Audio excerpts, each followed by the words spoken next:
The question is, did it work against Hottie doing the Arnold? Because he looked like he came into the prejudging on Friday night and his legs looked flat. He just looked like over depleted. He did come back better on Saturday, but it wasn't the Hottie that we saw at the Arnold. Cormier feels that like he shouldn't have done that show and that it hurt him because he peaked early in the year. What do you think? Here's the problem. There's different levels of being peaked. And I think we can all agree that Hottie was superbly and super and dynamite and 1,000% on the money for the Arnold. When you come in 1,000% on the money, it's incredibly hard to do that twice in a year, let alone twice in a lifetime. Even when you're Hottie. Right. And then we do this. Even me, cynic me, I'm like, well, his back's not that tight on the back double. In retrospect, it was hard, but it wasn't like people expected, so we're all judging everybody on their previous best. And to add to the Arnold, it takes so much effort to really hit. Not that he didn't put in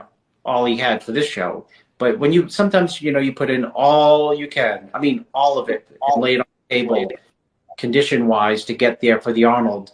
You are so spent for 6 weeks after, and then you have to regroup, and you try to replicate that, and then you realize when you get ready for the Olympiad, I'm tired. Yeah. My body's just not going to go where I thought it was going to go. And I mean, I think he was very vulnerable in the side chest, side tricep, back double, like extremely vulnerable there. He looked small on the side chest, side tricep, and back double. He still, to me, I thought, all the other poses had signature sharpness, and, he could be fuller in those. I think that after effect of having done the Arnold. And, you can compare that to, let's say, Samson, who also did the Arnold. So you could say, well, Samson did it. He didn't gas out, and he came in consistent for the two shows. But, some bodies are different. And I think, it's unarguable that Hardy, even though he was second, it's a different level of conditioning. It's always been a different level for him.